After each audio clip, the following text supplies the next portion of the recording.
Alam mo ba na ang Alagat ay isang misteryosong high-tech na imperyo, na tahanan ng kakaibang lahi ni Yassan? Sa hitsura ng tao ngunit deformed paa, sila ay maliksi at ipinanganak upang lumaban.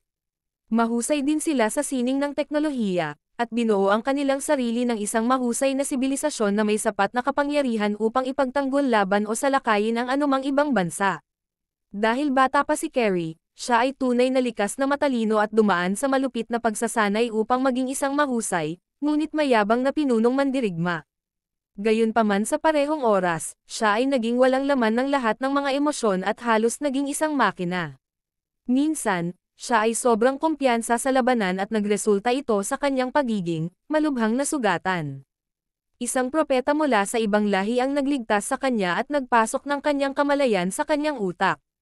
Mula noon, isang boses ang umaalingaw-ngaw sa kanyang isipan, na nagpapakita sa kanya na ang katapusan ng imperyo ng Yassan ay malapit na at ang lahi ay malapit nang mawala. Nalilito pa rin sa malapit kamatayang karanasang ito, hindi makapaniwala si Carrie. Ngunit nagsimula siyang maghinala sa hula pagkatapos bumalik sa kanyang imperyo. Sa wakas, nagpa siya si Carrie na baguhin ang hinaharap at pumunta sa Land of Dawn, iniisip kung anong uri ng tadhana ang naghihintay para sa kanya. At kung bago ka pa sa aking YouTube channel ay huwag kalimutang i-click ang subscribe button at i-hit ang notification bell. Salamat sa panonood!